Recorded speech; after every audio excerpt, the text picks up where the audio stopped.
반갑습니다. 안녕하십니까. B2B 미술학원 원장단입니다. 아, 진짜 오랜만이에요. 아유, 오랜만입니다. 네. 마스크 벗은 거 잘생기셨네요.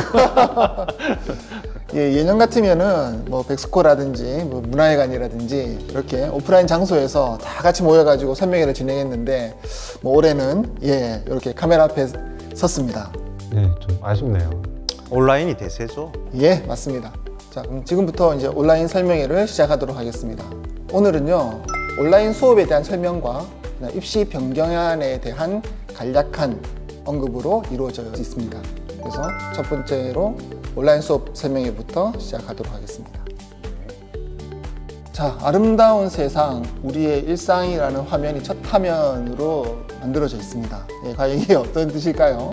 직장 생활을 하고 그 다음에 우리가 큰 마트라든지 시장을 다니면서 자유롭게 쇼핑을 했던 뭐 학교에서 학생들이 수업을 받고 모습들인데, 불과 뭐 2개월 전에 코로나 발생 전 우리가 평범하게 누리던 일상적인 생활 모습입니다.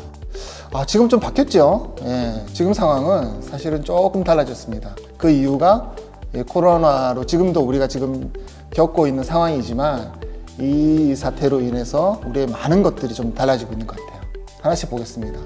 직장인들도 업무를 집에서 재택근무를 하고 화상회의를 진행을 하고, 예, 온라인 쇼핑 다들 해보셨죠? 예, 지금 온라인으로 주문을 하고 택배를 받으면서 거의 대부분의 이런 쇼핑들을 갖다 해결을 하고 있습니다. 예, 학교와 학원 온라인 수업, 요즘 대세인데요. 우리가 일반적으로 대면 활동을 하다가 지금 이제 코로나 사태로 인해 가지고 비대면 활동이 증가하고 있는 상황이거든요. 또 기사를 한번 보시죠. 머니투데이 이제 4월 14일자 기사를 보시면 포스트 코로나 3가지가 바뀐다. 이전처럼은 영원히 돌아갈 수 없다. 이 기사가 나와 있습니다. 그 3가지 중에 큰 변화가 하나가 있는데 온라인 강의의 일상화라고 이렇게 기사가 나와 있는데, 일반 학원들의 온라인 강의는 기존에 있었죠. 그런 있던 강의가 이제 코로나 사태로 인해 가지고 전차적으로 일상화가 되고 있다는 거는 초등학생들, 중고등학생들, 대학생들까지도 지금 현재 온라인 강의를 듣고 있고 온라인 계약을 한 상황입니다. 그만큼 이제 일상화가 되었다라고 보시면 되겠죠. 그렇죠. 온라인 강의가 뭐 생활화되고 있는 상황이긴 한데 과연 이거 온라인 강의 괜찮은 것 같은가요? 저희도 이제 집에 아이들이 온라인 강의를 듣고 있고요. 들어가지지가 않아요. 제가 계속 옆에서 봐주다가 정말 학부모 계약이란 뭔가를 체험해보고 오는 상황도 겪었거든요. 뉴스 내용이 잠깐 나오는데요. 초중고 540만 명 원격 수업 접속을 해서 학부모들 수업질을 높여야 한다, 이런 말들이 계속 나오고 있어요. 원격 수업이 원활하지 못했다는 거죠. 막상 학교에서도 이렇게 온라인으로 지금 수업을 하고는 있는데 뭐 EBS 방송만 틀어준다든지 접속이 조금 안 된다든지 이런 사항들 때문에 온라인에 대한 약간 부정적인 시각이 있는 것도 사실인 것 같습니다. 미술은 이제 실습이라는 부분이 꼭 들어가 있다 보니까 대학에서도 이 실습 부분이 온라인 수업은 어렵다라는 말이 있습니다. 얼핏 생각해도 이 실기적인 부분을 우리가 화면만 보면서 이렇게 수업을 받는다는 것이 과연 이렇게 효율성이 있을지 조금 걱정이 되기는 합니다. 화면을 보면서 수영을 배운다거나 뭐 스포츠도 무용을 배운다거나, 근데 또 그런 앱도 있잖아요. 댄스 같은 거 영상 보면서 배우는 앱도 있으니까 괜찮을 것 같기도 하고 이게 안 될 것 같기도 하고. 자, 그러면은 B2B 미술학원에서 온라인 수업을 갖다가 어떻게 준비를 했는지 한번 보여드리도록 하겠습니다. 자, 지금 첫 번째 화면이 기존 미술학원 수업 방식이라고 이렇게 3장의 사진이 있습니다. 여기 보면은 판서, 시범, 평가. 원장님도 뭐 익숙하게 보시던 장면이시죠? 하나씩 한번 살펴보겠습니다. 지금 화면에 보시면 판서를 이용해 가지고 설명하시는 부분의 이제 사진인데, 보통 우리가 학원에서 수업을 하게 되면 3시간에서 3시간 반 정도 수업을 하죠, 그죠? 네. 그러면은 오늘 실기를 하기 위해서 도입을 하는 부분이 있습니다. 거기 한 15분에서 20분 정도 이제 선생님께서 이론 설명을 해 주시죠. 근데 주로 이렇게 보시다시피 직접 그린다든지 아니면 텍스트를 이용해서 설명을 하는 그런 형식이 보여지겠죠. 자, 그러면 요거를 온라인으로 어떻게 만들었는지 한번 화면 한번 보시겠습니다.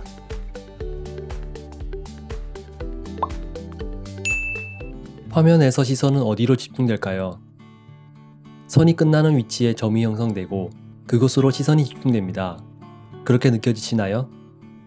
이번에는 시선이 어디로 집중될까요? 선의 연장선 끝에 점이 형성되고 그곳으로 시선이 집중됩니다. 이 그림은 의도적으로 토마토에 시선이 집중되도록 계획한 것인데, 자, 지금 보신 영상이 현재 이제 교실에서 온라인 수업을 시작할 때 이제 도입부라고 보시면 되겠죠. 저 부분이. 지금 우리 학생들은 영상 세대입니다. 유튜브에 많이 노출되어 있는 세대이기 때문에 텍스트보다는 영상에 집중력을 훨씬 더 발휘를 많이 합니다. 그런 세대이기 때문에 이 영상 부분을 활용해서 아이들의 이해, 도입 부분의 이해를 돕고요. 두 번째는 이제 우리가 텍스트보다는 이미지라든지 보충할 수 있는 영상들을 여러 가지 설명을 함으로 인해 가지고 도입 부분의 이해도가 높아지는 학생들이 결국은 실기의 성취도도 올라간다는 겁니다. 그리고 이 도입 부분을 반복해서 볼 수 있습니다. 아, 그렇죠. 네, 이해도가 낮은 친구들은 반복을 하면서 스스로 이해하는 과정이 훨씬 더 좋다라고 느껴집니다. 장단점도 있는 것 같아요. 이제 오프라인 강의 같은 경우에는 강의하는 선생님 얼굴 직접 보면서 감정을 느껴가면서 아, 그렇죠. 현장감이 있으니까 이제 그런 장점이 있는 반면 이제 온라인으로 수업이 진행되게 되면은 다양한 자료들을 이제 뭐 편집을 해서 딱 필요한 내용만 내용 전달 면에서는 또 온라인 수업이 훨씬 좋은 것 같아요. 사실 오프라인 선생님들이 강의를 할 때 자주 쓰는 강의, 그 다음에 강조하고 싶은 내용들이 1년 내내 사실은 반복적으로 계속 말씀하시는 경우가 많거든요. 그 정제된 컨텐츠가 딱 만들어져 있으면은 효율적인 부분이 분명히 생긴다고 봅니다. 이 장면은 우리 학생들은 많이 익숙한 장면일 겁니다. 근데 이제 학부모님들께서는 아마 처음 보시는 분도 계실 텐데요. 이분은 선생님들이 수업 중에 수업 상황에 따라서 학생들을 선생님 주변에 모아놓고 여러 가지 뭐 물감 배색이라든가 드로잉이라든가 이런 부분들의 시범을 직접 보여주는 이런 장면입니다. 자, 이 부분이 이제 우리가 온라인으로 어떻게 한번 시도를 했는지 한번 보겠습니다.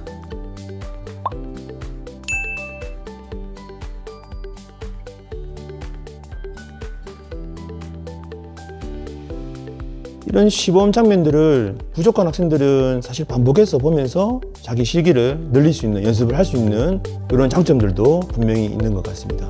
이 부분이 유튜브 비주얼 앱의 내용이죠. 실기 동영상은 실습 파트의 최고의 선생님이 찍은 동영상이죠. 그렇죠. 네, 선발된 선생님의 퀄리티 높은 영상을 볼 수 있다고 보시면 돼요. 사실 B2B 미술학원 같은 경우가 이런 온라인 수업 시스템에 대해서 한 3년 전부터 이런 앱을 개발을 하고 거기에 지금 양질의 컨텐츠를 지속적으로 만들고 있는 상황입니다.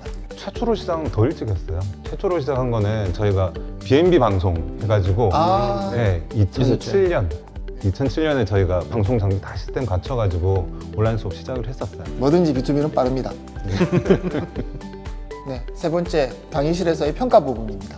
네, 저희가 교실에서 일반적으로 학생들 그림 평가하고 할 때는 지금 화면에 보이는 것처럼 이제 저런 상황으로 평가를 하죠. 뭐 수업 진행한 학생 뭐 10명이면 10명, 30명이면 30명 학생들 그림을 이제 교실에 쭉 붙여놓고 그걸 일일이 선생님께서 이제 보면서 그룹별로 전체적인 내용을 안내를 해주거나 아니면은 개별적인 내용을 안내를 해주거나 하면서 평가가 진행되게 됩니다. 이때 집중 잘 해야 돼요. 또 이럴 때 막 선생님들 좀 화도 내기도 하고 좀 목소리 톤이 올라가기도 합니다. 자, 그러면은 이 평가 부분이 저 온라인으로 어떻게 구현되는지 한번 보시겠습니다.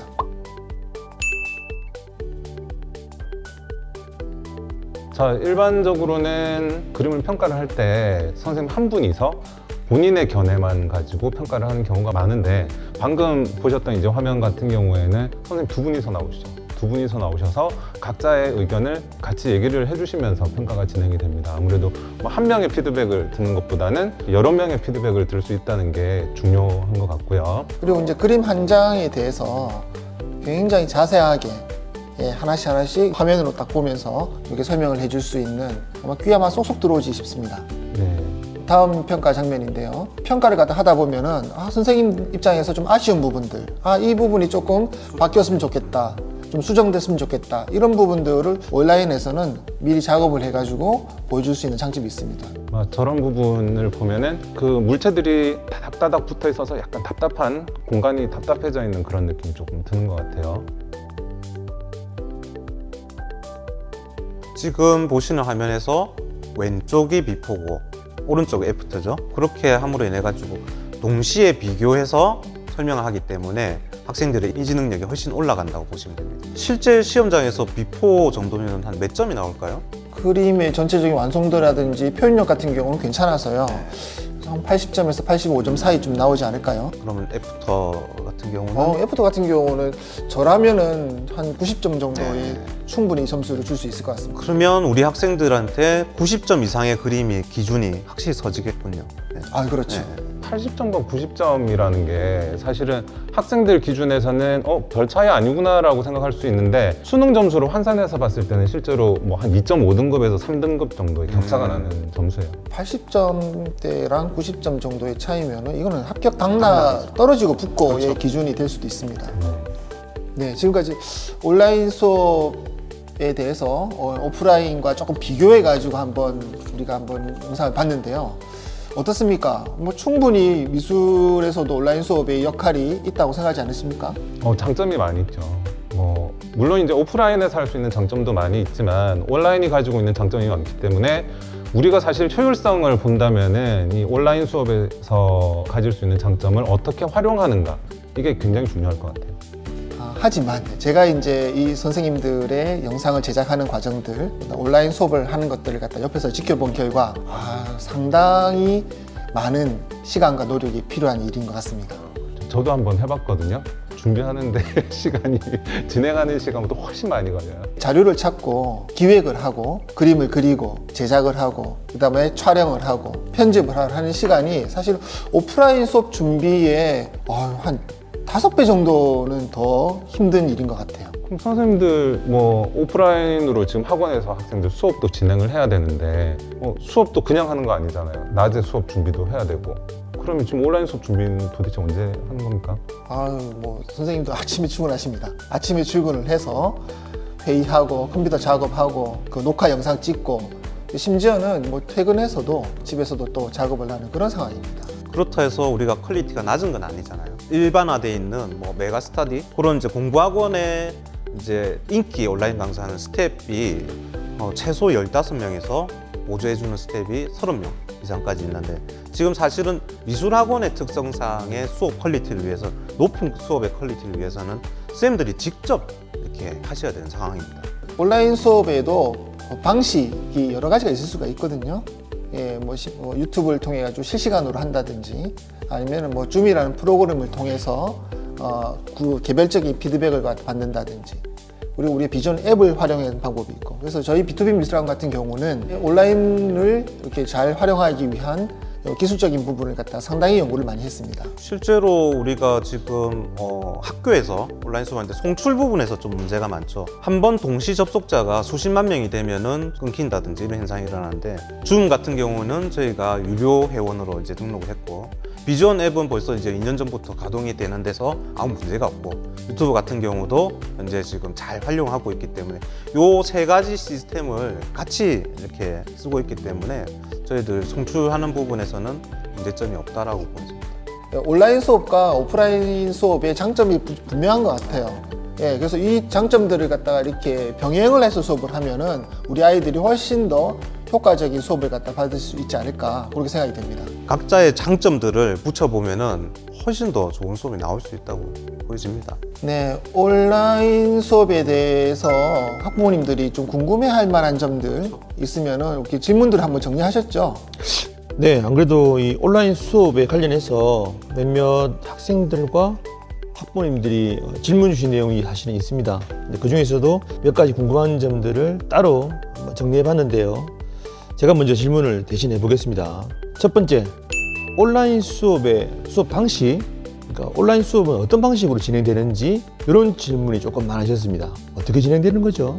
지금 이제 온라인 수업을 우리가 진행을 하자라고 하는 부분은 이제 B2B 미술학원 한 전체 교육원이 그 중에 가장 잘하는 선생님이 진행을 하고 그 내용을 전체 학생들이 다 들을 수 있도록 시스템을 갖추려고 노력을 하는 거고요.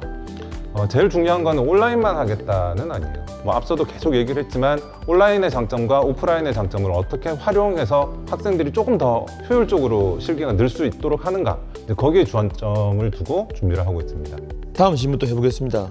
현재 온라인 수업들을 진행해 보였을 때 학생들의 반응이라든가 필요한 부분들이 있든지 현재 학생들의 반응은 어떻습니까? 보통 이제 수업을 하게 되면 선생님들이 아까 말씀하셨다시피 한 20-30분 정도를 갖다 설명하지 않습니까? 이번 주에 수업 내용이 뭐 이렇다, 주의할 점은 이것이다, 뭐 선생님들이 설명을 쭉 하고 나서 그 다음에 학생들이 그림을 갖다 그리기 시작하죠. 그러면 또 중간중간 이렇게 평가를 하고 하는데 이걸 미리 하는 겁니다, 온라인으로. 예습이죠, 예습. 이번 주에 수업할 내용을 선생님이 미리 다 준비를 해가지고 수업의 주안점, 목표, 그 다음에 주의사항들을 갖다 미리 다 온라인으로 강의를 하니까 학생들이 집에서 미리 생각을 해가지고 학원에 오는 거예요. 그럼 학원에 와가지고 그림을 갖다 바로 그리는 겁니다. 그럼 선생님들이 설명할 시간이 줄어들기 때문에 학생들은 그림 그리는 시간이 더 늘어나게 되고 오히려 완성도가 더 좋아지기도 하고 이해력도 어느 정도 갖춰진 상태에서 수업을 받다 보니까 수업의 결과물도 더 이제 좋아지는. 그래서 지금 올해 우리 동네 교육원 3학년 이제 입시반 같은 경우는 작년보다 그림이 조금 더 좋은 것 같아요. 사실은 이 부분에 대해서 조금 학생들, 학부모님들 문의가 조금 많은 편이긴 했습니다. 그럼 온라인 수업의 수강료는 어떻게 책정이 되는지 이런 부분들이 사실은 조금 문의가 있으셨습니다. 현재는 이제 우리가 오프라인과 온라인 수업이 같이 병행해서 이루어져 있습니다. 그러니까 단독적으로 온라인 수업만 따로 떨어져 있지는 않거든요. 그렇다 보니까 이제 온라인 수업의 수강료가 오프라인 수업 안에 들어와 있는 상태고, 향후 이제 온라인 수업이 좀 더 본격적으로 많아지면 양이 온라인 수업은 따로 수업료가 책정이 될 것입니다. 혹시 뭐 온라인 수업만 따로 들을 수강을 현재는 지금 연결이 되어 있기 때문에 따로 수강은 좀 어렵고, 올 겨울에 만약에 이제 우리 정시 특강이 들어간다든지 뭐 여름에 특강 이렇게 들어갈 때는 수업의 양이 많아야 되지 않습니까? 그럴 때 이제 좀 비대면으로 해야 될 상황이 생긴다면 온라인 수업을 이렇게 적극적으로 가동할 수 있는 준비가 되어 있다라는 거죠. 거기에 맞는 또 수강료도 책정이 될 것이고. 뭐 지금 완벽하게 모든 것이 다 갖춰진 상황은 아니니까요. 수업 시스템이라든지 수업의 방식이라든지 뭐 수강료 부분도 점차 우리가 어떤 이런 방법을 만들어서 학부모님들한테 다시 한번 전달을 해드리도록 하겠습니다. 네, 여기까지 이제 1부 순서를 갖다 마치도록 하고요. 이제 두 번째 입시 변경안 파트에 대해서 서설학 원장님께서 조금 준비하셨죠? 네, 이번 시간에는 입시 변경되는 내용에 대해서 입시 변경안으로 해서 안내를 간략하게 드리도록 하겠습니다. 전체적인 내용 전부 다 안내를 드리는 건 아니고요. 입시 변경되는 내용 부분에 대해서만 간략하게 안내를 드리겠습니다. 먼저 올해 대입 전형 일정입니다. 수능 시험 자체가 원래는 11월 19일 예정이었죠. 11월 19일 예정되어 있었고, 수시 모집은 원서 접수가 9월 7일에서 9월 11일 사이였습니다. 정시 모집은 원서 접수가 12월 26일에서 12월 30일이고요. 전형 기간은 1월 2일부터 1월 말까지 예정이 되어 있었습니다. 여름방학은 뭐 지금 표기가 되어 있지는 않지만 보통 뭐 7월 말부터 8월 말까지 한 달 정도 있었죠. 자, 이번에 코로나로 인해서 이제 좀 변경된 내용을 살펴보면은 수능 시험일이 미뤄졌어요. 12월 3일, 그래서 뭐 약 2주 정도 미뤄져 있는 상황이고요. 수시 모집 전형 기간 같은 경우에도 원서 접수가 9월 23일에서 9월 28일, 전형 기간이 9월 29일에서 12월 26일 뭐 이렇게 미뤄져 있는 상황이고요. 정시 모집은 원서 접수가 1월 7일에서 1월 11일, 전형 기간이 1월 13일부터 2월 5일까지로 미뤄져 있습니다. 그러면 수능 같은 경우에는 14일 연기가 된 상황이고요. 수시 모집은 17일 연기가 됐고, 정시 모집은 11일 연기가 되어 있는 상황이에요. 그래서 사실은 학생들이 저희 입시생들이 실기 준비할 수 있는 기간이 조금 줄어들어서 그게 조금 걱정스러운 상황입니다. 올해 좀 변수가 되겠는데요. 네. 이번에는 군 변화, 군 이동에 대해서 간략하게만 살펴보겠습니다. 지금 표에 나와 있는 거는 서울대, 서울시립대, 건국대 영상, 대구대 이렇게 나와 있는데 한국교원대나 충남대 이런 데도 변화가 있어요. 근데 이제 일단은 대표적인 몇 군데 대학만 한번 살펴보기로 했고요. 보시면 서울대는 지금 작년까지는 수시에만 모집을 했죠. 그리고 서울시립대하고 건국대 영상디자인과 같은 경우에는 가군에 모집을 하고 있었고 대구대는 나군에 모집을 하고 있었습니다. 근데 이제 분이동이 되면서 올해 같은 경우에는 조금 상황이 바뀌어요. 서울시립대는 이제 정시 모집이 없고 수시 모집으로 빠졌고요. 계속 수시에 모집하던 서울대 같은 경우에는 정시 가군으로 들어왔어요. 그리고 건국대 영상은 가군에 있다가 다시 나군으로 갔거든요. 저게 무슨 상관이 있을까? 그렇게 생각할 수도 있지만 사실은 저 상황에 따라서 학생들 지원하게 되는 상황이 굉장히 많이 틀려집니다. 가군 같은 경우에는 국민대가 같이 들어가 있는 상황이죠. 그러면 원래 국민대 지원하던 학생들이 서울대하고 분산이 될 수도 있을 거고요. 나군에도 이제 건국대 영상이 들어가게 되면 다른 변화들이 예상이 됩니다.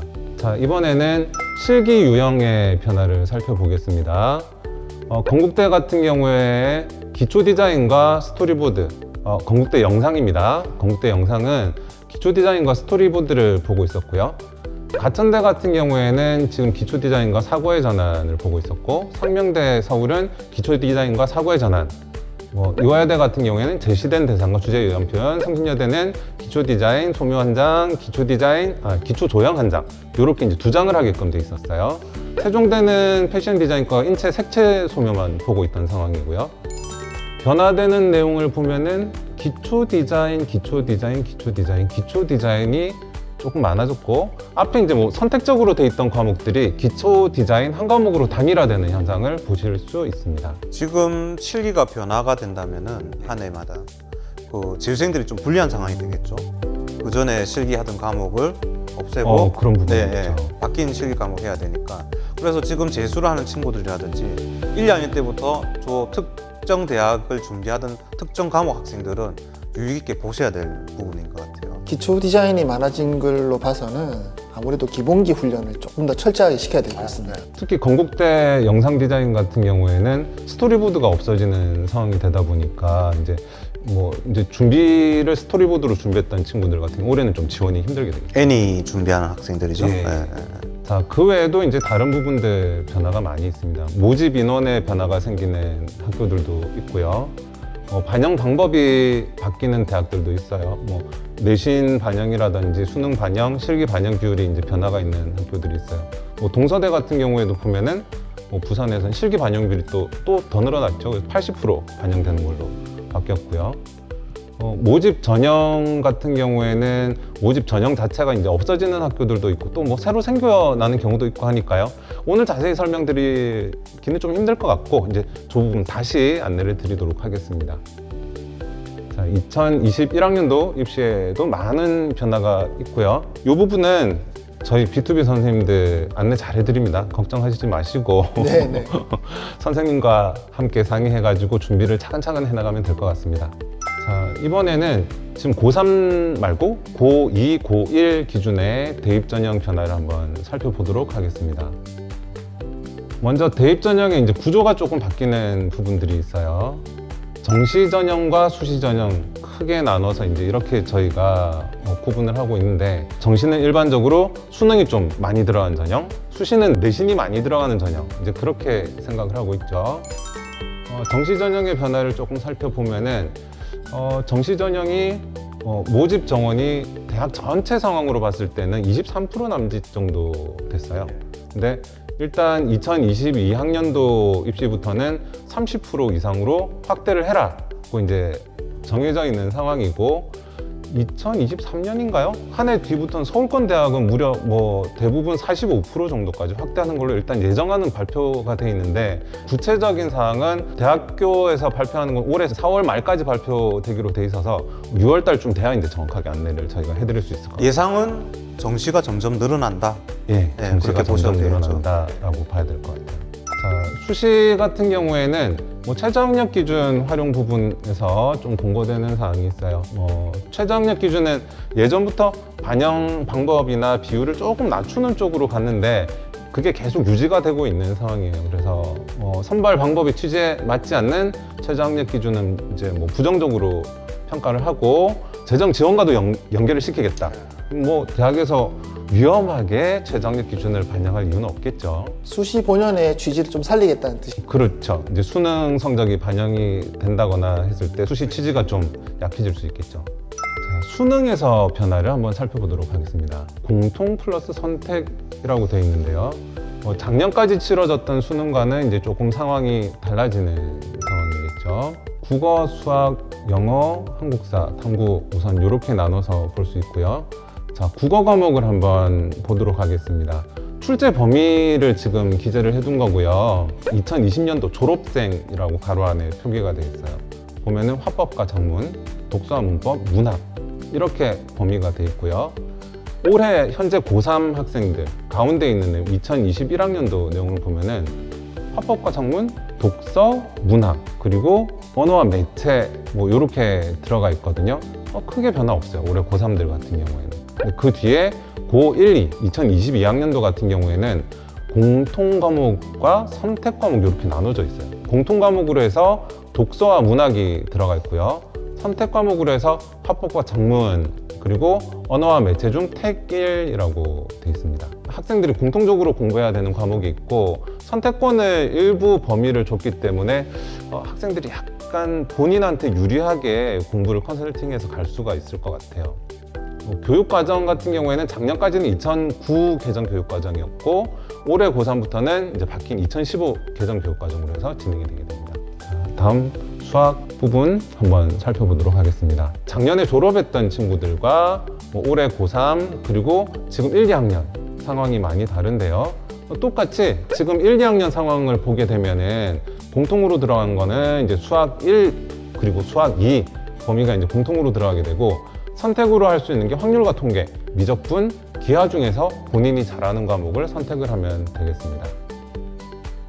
자, 이번에는 영어와 한국사 상황을 보면은 영어, 한국사는 크게 변화는 없어요. 절대평가로 진행되던 부분이 계속 절대평가로 진행이 되고 있고 교육 과정에 이제 변화만 조금 있다고 살펴보시면 될 것 같고요. 탐구 과목은 약간의 변화가 있습니다. 작년 졸업생과 올해 고3까지는 사회탐구, 과학탐구 여기 그 범위 안에서 본인이 두 과목을 선택을 해서 응시를 할 수 있게 돼 있었고요. 지금 고등학교 2학년과 1학년부터는 사탐 한 과목, 과탐 한 과목을 선택을 해도 상관이 없어요. 그리고 내가 사탐만 하고 싶어 그러면 사탐 두 과목을 해도 되고 과탐만 하고 싶어 그러면 과탐 두 과목을 선택을 해도 상관이 없습니다. 기존의 수능 평가 방법에서 절대평가로 들어갔던 과목이 영어와 한국사 두 과목이었죠. 이 부분은 잘 모르시는 경우가 있었을 것 같은데 추가가 됐어요. 절대평가로 들어가는 과목이 제2외국어와 한문 같은 경우에도 앞으로 절대평가로 들어가게 됩니다. 그리고 EBS 연계율이 기존에는 70% 정도였어요. 근데 EBS 연계율이 50% 정도로 낮아집니다. 이유는 학생들이 EBS를 보고 영어 같은 경우에는 문장을 통으로 다 외워버린대요. 그러면 이제 그 문장에 있던 것들이 출제 빈도가 높다 보니까 연계율을 조금 낮춰서 학생들이 진짜 제대로 공부할 수 있게끔 하겠다라는 이제 취지가 깔려 있고요. 대입 전형의 학생부가 개편되는 내용이 많이 있습니다. 지금 고2부터겠죠.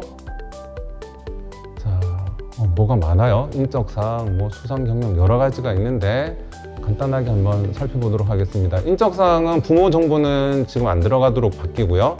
수상 경력은 개수가 제한이 됩니다. 동아리 같은 경우에는 학년당 1개만 제한이 되도록 돼 있고요.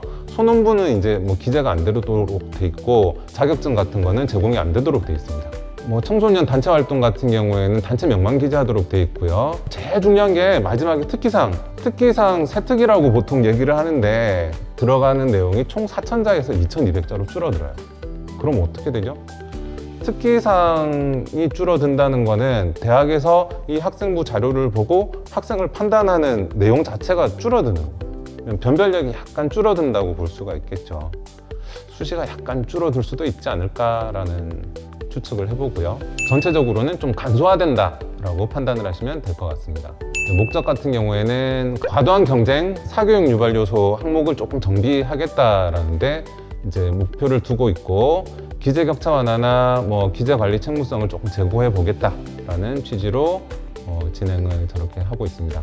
이번에는 서류 전형 개편 사항을 한번 살펴보도록 하겠습니다. 서류는 크게 보통 자기소개서와 교사 추천서 이렇게 볼 수 있을 거고요.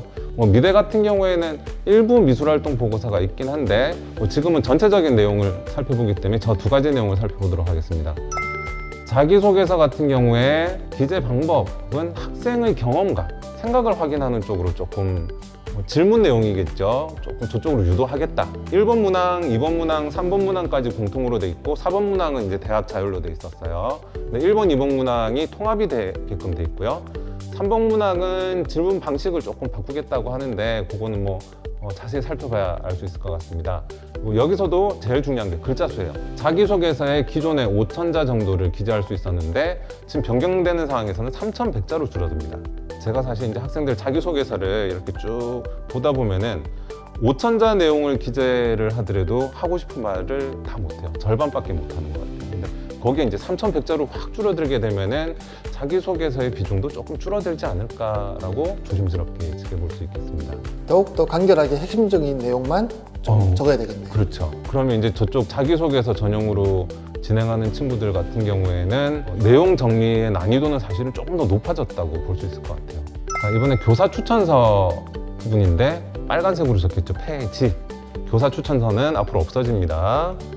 그래서 자기소개서와 교사 추천서도 이제 간소화된다고 볼 수 있을 것 같고요. 목적은 학생 고유의 특성을 확인하도록 개선하겠다. 그리고 대입의 투명성과 공정성을 강화하기 위해서 그 추천서 같은 경우에는 폐지 쪽으로 방향을 잡은 것 같습니다. 자, 이번에는 대입 전형 대학별 고사 개선 사항을 한번 살펴보도록 하겠습니다. 크게 면접과 지필고사 이렇게 나눠볼 수 있을 것 같고요. 면접 같은 경우에는 학생부 기반의 확인 면접을 원칙으로 하겠다. 학생부 기반한 내용 아니면 다른 질문은 가능하면은 대학에서 이제 안 하는 쪽으로 유도를 하겠다는 거겠죠. 이 면접이 꼭 필요한지 필요 여부 점검을 해서 이제 최소화해서 면접을 볼 수 있도록 유도하겠다. 또 공정성을 위해서 블라인드 면접까지 도입하겠다라고 하는 상황이고요. 지필고사 같은 경우에는 수시 모집 취지에 위배되는 적성고사는 이제 폐지하도록 하겠다라는 상황입니다. 그리고 논술고사 같은 경우에도 단계적 폐지를 유도하고 있는 상황이고요. 지금 이제 면접고사나 지필고사 같은 경우에도 폐지 쪽으로 조금 많이 가고 있는 상황으로 생각을 하시면 될 것 같아요. 목적 같은 경우에는 학생의 선택권을 강화하고 부담을 조금 줄여주겠다라는 목적, 그리고 대입 투명성과 공정성을 강화하겠다라는 목적을 가지고 있습니다. 어떻게 준비해야 될지 좀 걱정되시죠? 불안하시겠지만 너무 걱정하지 않으셔도 됩니다. B2B 미술학원이 자세히 안내를 해드릴 거고요. 오늘은 제가 변화되는 내용만 일단 간단하게만 간추려서 안내를 해드렸어요. 자세한 내용은 다시 준비가 돼서 안내가 나갈 예정입니다. 일단은 지금 일정을 이렇게 잡았어요. 입시반 설명회를 온라인으로 진행을 할 예정이고요. 예의반 설명회도 온라인으로 진행할 예정인데, 온라인으로 진행하다 보니까 저희가 기존에는 설명회를 1시간 반, 2시간 정도 진행하던 내용을 너무 길게 하면 힘들 것 같아서 1, 2, 3부로 나눴습니다. 그래서 입시반 1, 2, 3부 나눠서 1부는 5월 15일 예정, 2부는 5월 22일 예정, 3부는 5월 29일 예정이 되어 있고요. 예비반 같은 경우에는 1부 6월 5일 예정, 2부 6월 12일 예정, 3부 6월 19일 예정으로 되어 있습니다. 네, 오늘 설명을 드렸던 입시 관련한 내용은 일종의 예고편이라고 보시고요. 네, 맞습니다. 조금 더 구체적이고 자세한 내용은 5월달, 6월달 중으로 입시반, 예비반 나눠가지고 자세하게 설명을 해드리도록 하겠습니다. 저 설명의 1부, 2부, 3부가 각각 다른 내용들인가요? 아니면 저 세 개 중에서 한 번만 들으면 된단 말인가요? 각각 다른 내용들입니다. 전체 내용을 단락을 끊어서 안내를 하는 거기 때문에 다 들어주셔야 입시에 대한 내용이 이해가 가시고요. 온라인 설명회로 진행하는 거에는 장점이 있어요. 저희가 오프라인 설명회를 진행하면 한 번 듣고 나면은 그 다음에 기억을 못 합니다. 계속 보실 수 있어요. 계속 보시면서 어떤 내용인지 꼭 숙지를 해주셔야 학생들한테 정확하게 안내를 해주실 수 있습니다. 예비반 학부모님들 같은 경우는 뭐 시간만 내시면 입시반 내용도 들으시고 그다음에 또 예비반 내용도 이렇게 들으시면은 조금 더 비교도 하면서 도움이 될 수 있을 거라고 생각됩니다. 네, 오늘 온라인 수업에 대해서 B2B 미술학원이 준비한 내용과 그리고 입시 변동화에 대해서 잠시 한번 살펴봤습니다. 부모님들께서도 혹시 궁금한 점이나 문의하시고 싶은 내용이 있으시면은 뭐 학원으로 직접 방문을 해주셔도 되고 화상으로도 가능한 시스템을 갖다가 저희가 지금 준비를 하고 있습니다. 그래서 집에서 궁금하신 내용을 비대면으로 이제 상담을 갖다가 하실 수가 있는 것이죠. 적극적으로 활용해 주시길 바라고요. 오늘 준비하신다고 수고 많으셨습니다. 네, 다음에는 더 좋은 모습으로 다시 한번 찾아뵙겠습니다. 감사합니다. 감사합니다.